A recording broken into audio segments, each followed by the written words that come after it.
The lights go out. You look up from whatever you're doing, and the room is dark. Your phone screen is black. You walk to the window, and every house on your street is dark too. You try to start your car. Nothing. Your neighbor walks out of their front door with the same look on their face that you have on yours. Confusion. Then a slow, creeping realization. This isn't a storm. There's no wind, no rain, no blown transformer down the road. The sky is clear, and yet everything is dead. That feeling you just imagined, that's the first 60 seconds after an EMP. And what you do in the hours that follow will determine whether you and your family survive what comes next, or become one of the casualties of it. In this video, we're breaking down the 11 most critical steps you need to take immediately after an electromagnetic pulse event. Not eventually, not when things calm down, immediately. These are the steps that most people will never take because they were never prepared. You're watching this, which means you have a chance to be different. Grab a pen, seriously, write this down. You'll want to refer back to this list. Welcome to Crisis Horizon, the channel where we prepare for the threats that most people refuse to think about until it's too late. If this is your first time here, hit subscribe and turn on notifications. And if this video gives you even one thing that changes how you think about preparedness, drop a like before you leave. It helps more people find this information when they need it most. Now let's get into it. Section 1. Assess the situation before you act. Here's the mistake that almost everyone makes in the first 5 minutes of a crisis. They act before they think. They reach for their phone before checking if the phone even works. They run for supplies before they even know what they're dealing with. And in a scenario like an EMP, acting on the wrong assumption doesn't just waste time, it can get you killed. So before anything else, before you move on to any of the other steps in this video, you need to confirm what you're actually dealing with. Not every power outage is an EMP. In fact, statistically speaking, if your lights go out tonight, it's almost certainly a transformer failure, a storm, or a grid overload. But an EMP has specific signatures, and knowing what to look for takes less than 5 minutes and changes everything about how you respond. Step outside. Look at your neighbors' houses. Are they dark too? Check the street. Are cars moving, or are they stopped mid-road? Try any battery-powered device you have on hand, a simple handheld flashlight or a battery-powered radio. If battery-powered devices still work, that's an important data point. If they don't, that's the signal. A standard blackout doesn't kill your batteries. An EMP does. Look for cars that won't start. Modern vehicles are loaded with electronic control systems, and those systems are extremely vulnerable to electromagnetic pulses. If multiple cars in your vicinity are completely unresponsive, not just your car, but vehicles all around you, that's not a coincidence, that's a pattern. Now, a point worth making here, the severity of an EMP event varies. A localized EMP might only affect electronics within a certain radius. A high-altitude nuclear EMP, sometimes called a HEMP, could theoretically affect electronics across an entire continent. The confirmation process is the same regardless. You're looking for the pattern. Dead electronics everywhere, battery-powered devices included, vehicles non-functional, complete grid failure with no obvious cause. That's your confirmation. Once you've confirmed it, and only once you've confirmed it, you move immediately to step 2, because the clock has just started, and you have maybe 30 minutes before one of your most critical resources begins to disappear. Water. Most people don't think about water in the first moments of a crisis. They think about food, they think about weapons, they think about calling people. But water is the one resource that your body needs within days, not weeks, not months, days. And the reason water becomes critical so fast after an EMP is something most people have never considered. City water systems run on electricity. The pumps that push water through municipal supply lines, the treatment facilities that make that water safe to drink, the pressure systems that keep water flowing out of your faucet, All of it is powered by the grid. When the grid goes down, those systems begin to fail, and depending on your location and local infrastructure, you could lose water pressure in as little as 30 minutes. In some areas, you might have up to 90, but you cannot count on 90. You need to move like you have 30. The moment you confirm an EMP, you go to every faucet in your home and you turn it on. You fill every container you have. Water bottles, pitchers, pots, buckets, anything that holds liquid. And then you go to your bathtub and you fill it. All of them, if you have more than one. A standard bathtub holds between 40 and 80 gallons of water. That is days of survival if rationed properly. If you have a water bob, a bathtub bladder designed specifically for emergency water storage, now is the time to deploy it. If you don't have one, add it to your preparedness list after this video. For right now, the bathtub works. Don't stop to sort or organize. Don't stop to have a conversation about what's happening. Fill first. Every second you delay is a second closer to losing that water supply permanently, because once the pressure drops, it doesn't come back until the grid does, and in an EMP scenario, the grid may not come back for weeks or months or longer. Once your water containers are filled and your bathtubs are topped off, you move to the next priority, and this one has a timer attached to it too: your food. Specifically, the food that is inside your refrigerator right now, you have perishables that will begin to spoil within 4 hours of losing power.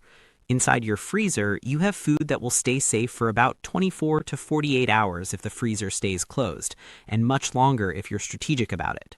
The mistake people make is ignoring this window. They think they'll get to it later, and then later arrives and the food is gone. Your first move is to open the refrigerator, assess what's in there, and start eating or preparing the most perishable items first. Dairy, cooked meats, cut fruits and vegetables, these go first. Raw proteins that can be cooked immediately should be cooked now while you still may have a gas stove or a propane grill available. Don't wait. For your freezer, resist the urge to keep opening it to check on things.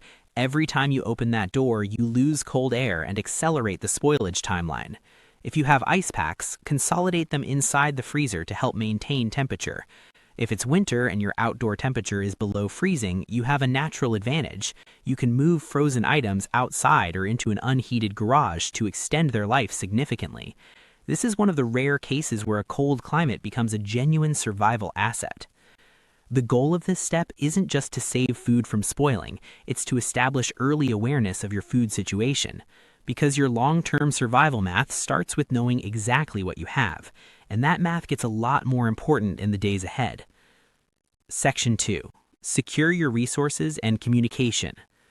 With water secured and your perishable food situation managed, the next phase of your immediate response shifts toward resources and communication. These are the steps that bridge the gap between the first hour and the first few days, and getting them right in the early window makes everything that comes after significantly more manageable. Step 4 might surprise you. It has nothing to do with food or water or shelter. It's cash. In a world without electricity, digital payment infrastructure ceases to exist. Credit cards, debit cards, mobile payments, bank transfers, ATMs, all of it requires electronic systems to function. The moment those systems go down, the only universally accepted currency is physical bills. And in the early hours and days after an EMP, before social order degrades and barter economies begin to emerge, cash still has real purchasing power. Go through your home right now, or after this video as part of your preparedness plan, and gather every piece of physical currency you have. Bills in your wallet, change in a jar, emergency cash stashed away. Gather it all and know exactly what you have. Here's the detail that most people miss. Small bills matter more than large ones. If you walk into a situation carrying nothing but 50s and 100s, you're going to have a very hard time making transactions. The person you're buying from may not have change, and in a grid-down environment, nobody is going to give you the benefit of the doubt on a large bill they can't verify. 20s, 10s, and 5s are your working currency. Keep them organized and accessible, but do not flash them. Discretion matters from the very first hour. Next, turn your attention to your vehicle, or what's left of it. Modern vehicles are essentially computers on wheels. They're loaded with electronic control modules that manage everything from fuel injection to braking systems, and those systems are vulnerable. Depending on the intensity of the EMP, a modern vehicle that was powered on at the time of the event may be permanently disabled. If it was off, there's a much better chance it survived. If your vehicle was off when the EMP hit and you're not sure whether it's been affected, do not attempt to start it immediately. First, disconnect the battery. This serves two purposes. One, it protects the vehicle's electronics from any residual electromagnetic surges that may still be occurring. Two, it gives you time to assess the situation before potentially burning out a starter or a control module on a vehicle that might otherwise be salvageable. Older vehicles, pre-1980s models with minimal to no electronic systems, are significantly resistant to EMP damage. Carbureted engines with mechanical ignition systems don't have the electronic vulnerabilities that modern vehicles do. If you or someone in your community has access to an older vehicle, that asset just became extraordinarily valuable. Treat it accordingly. Now, while you've been handling water, food, cash, and your vehicle, something else has been happening.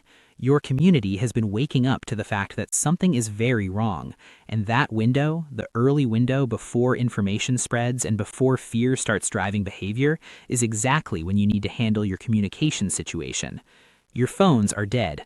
Cellular infrastructure runs on power, and even cell towers with backup generators will only function for a matter of hours before those generators exhaust their fuel. Text messages won't go through. Internet-based communication is gone. You are, for all practical purposes, in a communications blackout. This is where Faraday protection becomes critical, not just as a concept, but as an immediate action. A Faraday cage is essentially a metal enclosure that blocks electromagnetic fields. The principle is straightforward.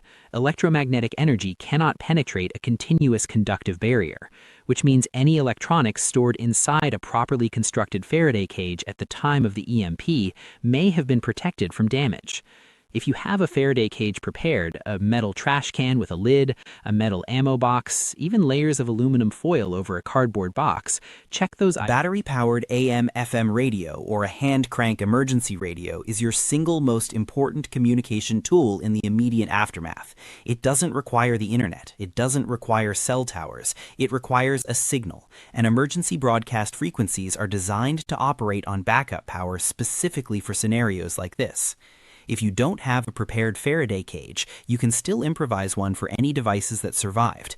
Wrap electronics in aluminum foil, multiple layers, ensuring there are no gaps. Then place them inside a metal container if available. This isn't as effective as a purpose-built cage, but it provides meaningful protection against any continued or secondary electromagnetic interference. What you're protecting here isn't just convenience. A working radio could be the difference between knowing what's happening regionally, whether this is a targeted attack, how widespread the event is, whether emergency services are operational anywhere, and being completely blind to the outside world. That information shapes every decision you make in the days ahead. With at least one communication device secured and operational, turn immediately to the human side of the communication problem, your family. If everyone in your household is already home, this step is simpler. But in the real world, an EMP doesn't wait for everyone to be conveniently gathered in one place. It could happen while your kids are at school, while your spouse is at work, while family members are scattered across different locations. And without phones, coordinating with them becomes one of the most emotionally and logistically difficult challenges you'll face. This is why pre-planning matters so much. And if you haven't done this planning yet, this is your wake-up call to do it after this video. Establish a primary meeting point near your home, specific and easy to find. Establish a secondary meeting point further away in case your home itself is inaccessible. Identify an out-of-state or out-of-area contact that all family members know to try to reach, because sometimes long-distance communication survives when local communication doesn't.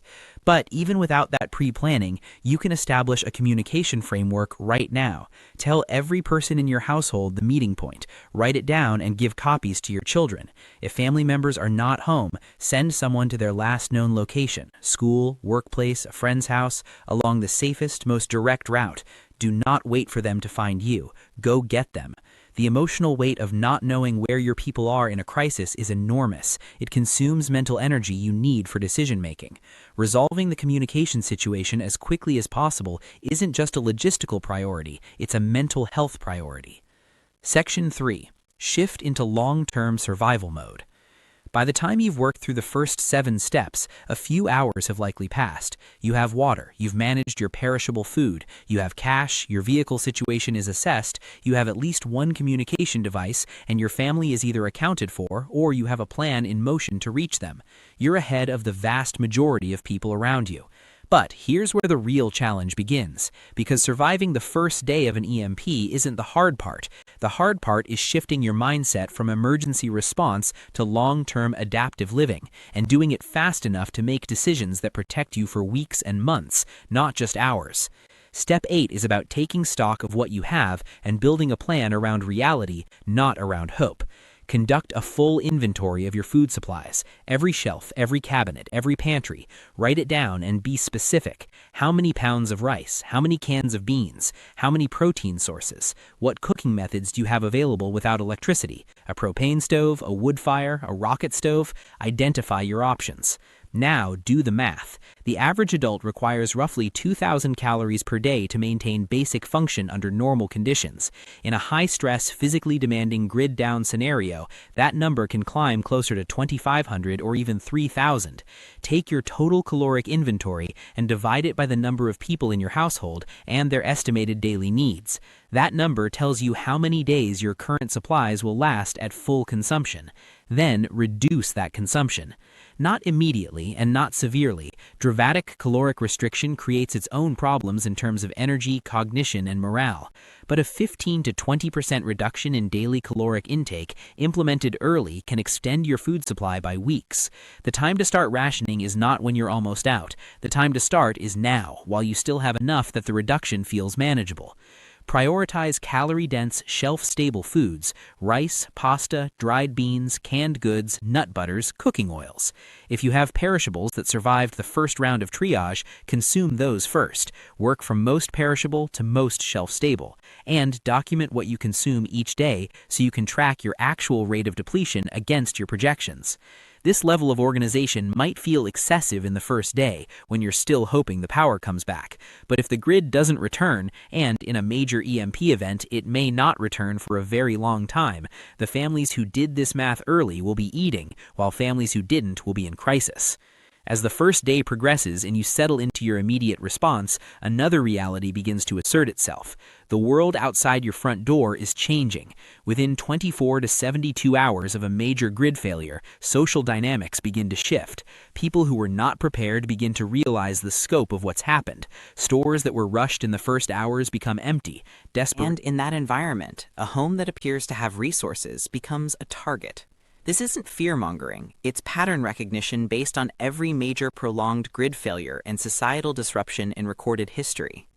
When people are hungry and afraid, behavior changes. Your job isn't to panic about this. Your job is to quietly prepare for it. Walk through your home with fresh eyes and assess your vulnerabilities. Doors, windows, entry points. Which of these are weak? A standard residential door with a basic deadbolt is not a serious physical deterrent. Door reinforcement kits, security bars for sliding doors, and window locks are low-cost improvements that make forced entry significantly more difficult. If you have these materials available, install them now. If you don't, reinforce what you can with what you have. Heavy furniture against ground floor entry points, bars or dowels in sliding door tracks. Equally important is reducing your visibility as a prepared household. Do not talk loudly about your supplies. Do not openly carry food or resources in visible quantities. Keep your lights, if you have battery-powered lighting, away from windows at night. In a neighborhood where everyone is in the dark, a lit house is a beacon. Sometimes a low profile is more protective than a locked door. Establish awareness of your perimeter. This doesn't mean standing guard with a weapon. It means knowing what normal looks like in your immediate area so you can recognize when something is wrong. A neighborhood watch among trusted neighbors, even an informal one, creates eyes in multiple directions. Establish a signal system. Check in with neighbors you trust at defined times. 2 or 3 households working cooperatively are dramatically safer than one household working alone. And speaking of cooperation, This is the step that changes the long-term survival calculus more than almost anything else. The instinct in a crisis is to protect your own, close the circle, guard your resources, trust no one. And that instinct isn't entirely wrong. Discretion is important, and not everyone around you has good intentions. But the households that survive extended grid-down scenarios historically are not the ones with the most supplies. They're the ones with the most functional communities. Think about the resources your immediate neighbors represent. The retired nurse down the street has medical knowledge that is worth more than 1,000 bandages. The mechanic 2 houses over may be the only person who can keep a working vehicle running. The family with a garden has a renewable food source. These skills and resources, pooled and organized, create resilience that no single household can manufacture on its own. Identify 2 or 3 neighbors you genuinely trust. Have honest conversations early, before desperation sets in and before dynamics get complicated. Establish clear expectations. What do you each contribute? How are decisions made? What are the boundaries? Voluntary, transparent community is sustainable. Forced or resentful community fractures under pressure. And finally, the step that many survival guides skip entirely because it feels soft. It isn't. Structure your days. This sounds almost too simple against the backdrop of everything else we've covered, but the psychological research on prolonged survival situations is clear.